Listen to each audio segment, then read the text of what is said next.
This is the 10-Minute Contrarian Podcast. This is VP.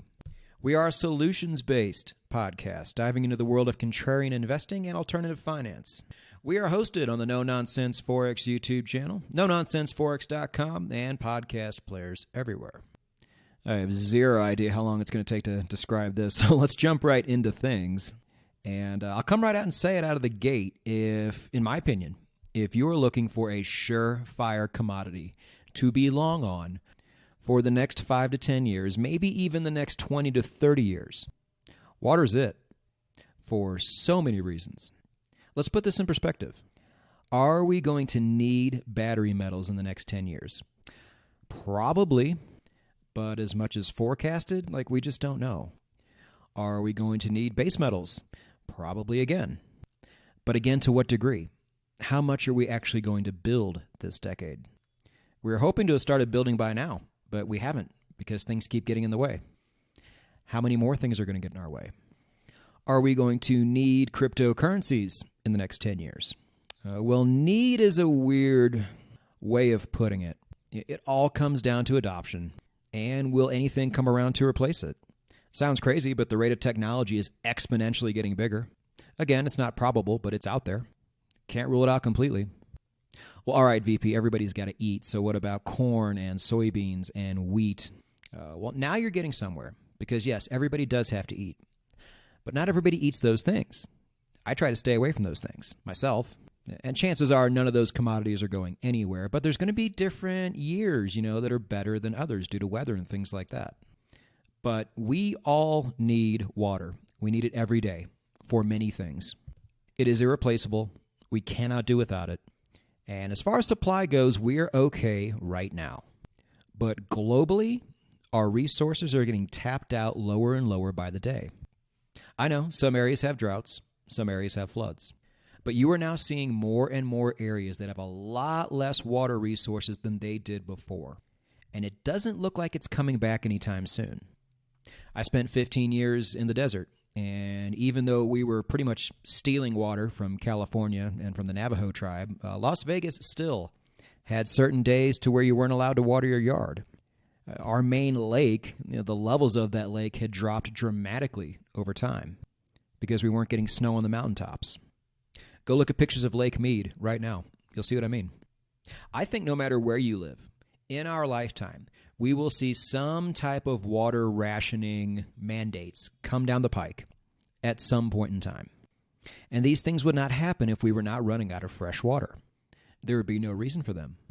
And as the global population continues to grow, that is more people to suck up all the fresh water.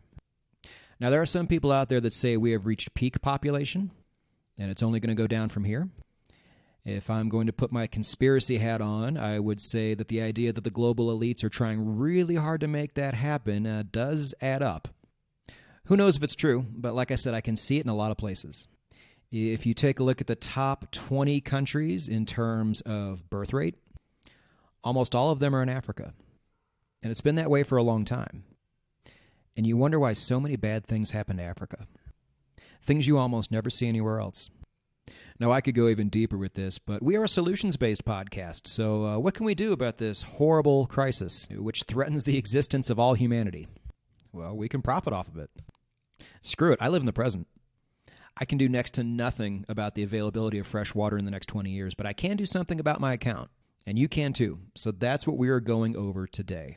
And there are two separate ways to play this, and both of them have a lot of advantages.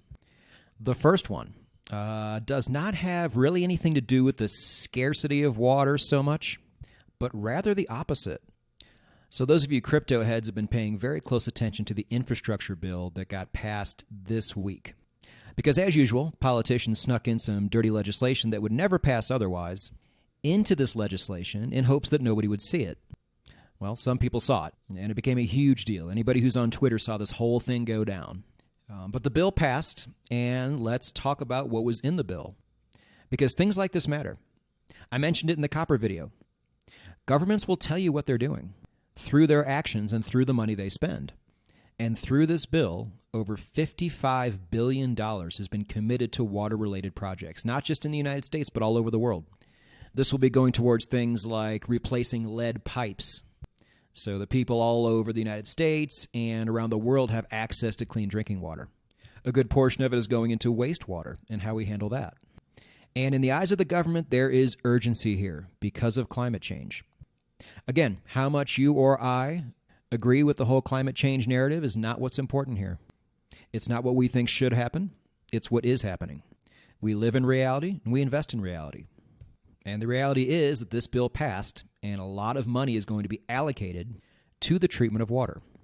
And I would say lucky for us, because it just makes it so much easier. This is where ETFs come in. And some of you outside the United States groan when I say ETFs. There are European ETFs at stake here as well. Australia, I couldn't find any. But rest assured, Australia, you have a very nice chance to participate in the second part of this. But in terms of ETFs, now I'm not going to name them specifically. I'm going to put them all down in the show notes, and you can go look them up on your own. But there are about 4 water-specific ETFs in the United States. There is 1 in Canada, and there is 3 in Europe, all of which are on the London Exchange, I believe. And these ETFs, especially the North American ones, are full of companies that are going to be taking huge part in this process. And unlike my rant on copper, to where we have to wait until we're actually building again, I don't know if they're going to wait for this. They might jump right into it. And we have all these ETFs at our disposal to leverage this. Pretty exciting, right? One piece of bad news. Smart money was already way ahead of us. If you take any of the American ETFs that I mentioned down below and you plug them into Yahoo Finance and hit the year to date or just hit the 1 year, you will see that all of these have gone up a lot, especially kind of June, July, right in that area, because smart money saw the writing on the wall. They knew this bill was coming up. They knew it was almost a certainty that it would pass. And as usual, smart money got ahead of it. Now, this leaves the retail investor with 2 choices. FOMO in, or wait for a pullback that may never come. I will be talking about option B towards the end of this podcast. But that is certainly one way to play it. And it is definitely the option with the smallest time horizon. The next option, I should say, is for people who don't mind waiting a very long time for tremendous upside. And that is going to be water stocks. Now, you can take any of those ETFs and unwrap them and see what stocks are inside, but most of those are going to be more for the treatment of water itself. They're not really stocks that hold, mass quantities of water, which is really what we're looking for here. So how do you find stocks that hold a bunch of water? Well, you really don't. You play it a different way. I'm going to put down 2 stocks below, and they're not the most liquid stocks in the world, so be careful, of 2 of the largest land holding companies in the United States. Both deal with agriculture, so both have tons of watering rights all over the country. And if water ever becomes really scarce globally, this is going to mean something. Now, did I get these stocks on my own? No. I watched a video on YouTube. It was a video where, once again, Rick Rule and Ross Beaty were talking to each other and talking shop and talking about stocks they own and why. Now, I don't know about you, but whenever I see 2 billionaires who are both in the natural resources investing game like we are talking shop to each other, I'm going to stop and watch the whole thing. And I will link that video down below. They actually talk about water very early in the video. But most people miss this one. So all the better for us. Now, out of the 2 stocks that Rick Rule mentioned, one of them is incredibly pricey, but the second one is not. And he said the ticker symbol wrong, but I found it. And on top of it not being very pricey, it also hasn't skyrocketed like a lot of those ETFs have either. Very interesting. So again, you should watch that video, but even if you don't, I will put those stocks down below in the show notes. And I'm sure wherever you are in the world or whatever markets you have access to, you can find similar stocks like this. Just look for people who own a bunch of arable land, like obscene amounts of it. They likely have food and water resources that if things ever get scarce will go up tremendously. And as always, as a community, let's lean on each other. If anybody has other good ideas in terms of water stocks, put them down below in the YouTube comments section and tell me why. The more resources we have to draw from and be able to research ourselves, the better. So when it's all said and done, you are going to have a lot of options to choose from here, which is never a bad thing. But the question is always timing with these things, isn't it? You're excited. You want to allocate your money to so many places, precious metals, cryptocurrencies, base metals, energy. And now I just gave you another sector, maybe one you didn't budget for. Well, newsflash, I'm going to give you even more than this down the road, so be ready. And you will not be interested in them all. But if you are interested in water investing, it's going to be a bit tough because, a lot of us time these things from our weekly charts, as we spoke about before. You may or may not be able to chart these things individually. And if there's not a whole lot of liquidity flowing through some of these stocks, your charts aren't going to mean much anyway. So when's a good time to get in? Well, I can never say for sure, and my method is a bit imperfect, but I am going to share it with you next week on the 10-Minute Contrarian podcast. So make sure you stay tuned for that.